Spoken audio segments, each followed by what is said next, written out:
Welcome to the Switch On podcast. My name is Adora Lumina Mbelu, Bright Light Purpose Driver, and your number one purpose and productivity coach. Each week, you will learn how to own your mind and body and make it work for you on your life's journey. I want to show you that while you may not always have control over external forces, you can create your own pathway to fulfilling your God-given mission. And it all starts with your mind. Hi guys, Adora here and welcome back to the Switch On podcast. Today I'm going to be talking about how to negotiate with a client. Okay, I think negotiation is something that a lot of young creative people, not just young, creative people in general, struggle with. So today we're going to be talking about negotiation. See, negotiation is an art. It requires technical skills, but also a lot of emotional intelligence. You're not negotiating with a robot. You're negotiating with a human. And so your advantage is actually your human-ness. Many times you're not just negotiating money, you're negotiating scope, you're negotiating working conditions, working terms. It's a whole holistic negotiation. So you have to kind of think about negotiation that way, right? Not just thinking about it from a financial point of view. So first thing to think about is have a clear goal. Okay, so what do you want to get out of this negotiation, right? Visualize the winning scenario for you, right? Don't ever go into a negotiation unsure of what it is that you want, right? Don't go in telling yourself, oh, when I get there, I'll figure it out. I'll figure out what it is that, I want to get out of this. Also, don't go in just willing to take anything that seems good enough. Always have a clear goal. What is it that I want out of this? And then visualize it, see it, so that when you go into the negotiation, you're actually working towards what it is that you're visualizing. Number two is to be clear on what and where you're willing to compromise, right? So is there an added value that you can put on the table? So when you go into negotiation, ask yourself, what is added value that I might be able to put on the table? Is there a way that I can do this work faster, right? Is there a way that you can offer a narrower scope of work to fit their budget? So in the case where the client says, that's over our budget, is there something that you can do to reduce the scope so that it can actually fit what it is they're asking for? So ask yourself, where can I compromise without losing my quality, without losing my integrity, without losing money, okay? And without losing time and energy as well. Number three is that everyone needs to be a winner. Listen, negotiation is not just about you. It's about your clients too. So you want to make sure that you're not just leaving happy, but that they're also leaving feeling happy. It needs to be a win-win. So if someone feels if you're negotiating with someone they feel like they're losing, then the energy of that engagement is already compromised, right? Because even if you finally get the job, right, you have a party that is unhappy with the arrangement, right? So it's never going to be the same thing. So it's very important that you think that it's not just about you, right? How can I make sure that everyone is a winner? I'm a winner, my client is a winner. Number four is to do some research on your client, right? Do some research and find out how do they usually work, right? So find other people that they've worked with. You can even ask around your network to just know, get some context, right? So how are they? How is it working with them? What is their value system, right? What is their method? Do they pay on time? Are there other benefits that, maybe they can offer? Are there some resources that they have access to that I can leverage? Whatever the case, do some research on that before you actually enter the negotiation. Number five is to actively listen, right? You want to understand what it is that your client is saying and not saying. And you want to make sure that you can show them that you actually understand it, okay? I know that felt like a lot, but it's very important. So what you do is that you ask questions, you clarify their goals, you clarify their needs, you clarify their value proposition. Ask as many questions as possible, because then that allows them to communicate. And it just helps build trust, because then your client is aware that you genuinely care about them. They're not just saying to themselves, oh, this person is just trying to get a job. You just want to secure the job. They know that you genuinely care, because you're asking questions means that you're actually listening to what it is that they're sharing. Okay. Number six is to just be clear on the ROI to them. What I mean by that is the return on investment, right? Try to always tie what it is that you're asking for to a return on investment for the client. Okay, so I'm asking you to invest X amount of dollars into this particular engagement.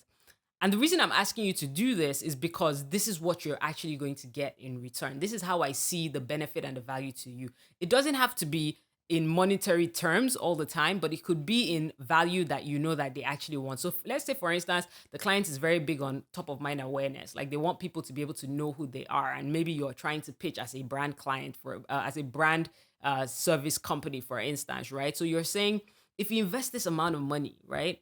Not only are you going to see returns in terms of numbers, but you're actually also going to see that, there's top of mind awareness with your brand.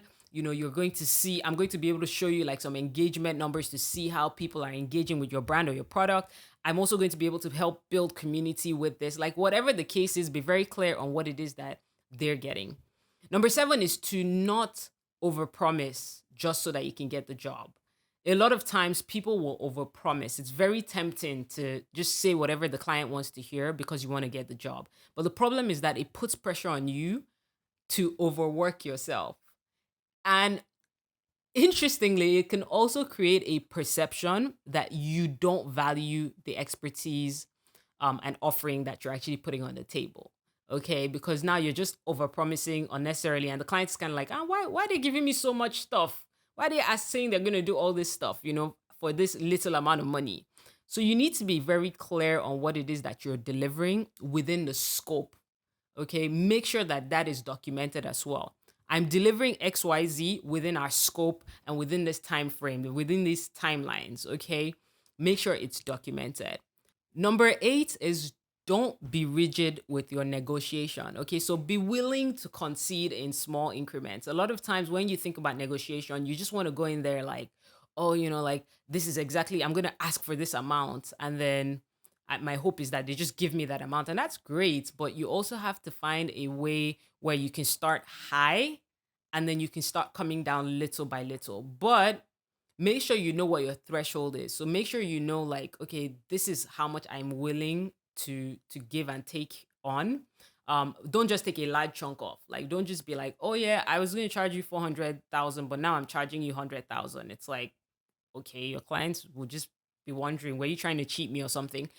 So what you want to do is be very clear on, what the cost is to you and then what your price is to your client, and then start to, go down in small increments as opposed to a large chunk.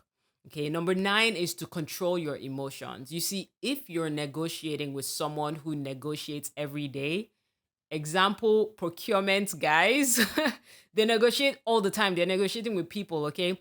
They may seem to control the negotiation. They might use emotional blackmail. They might use anger, downplaying your expertise. They might talk to you anyhow, right? And it can be emotionally exhausting, but you cannot get angry back. Okay, you have to control your emotions. You have to try to keep bringing it back to the logic, right? So be assertive.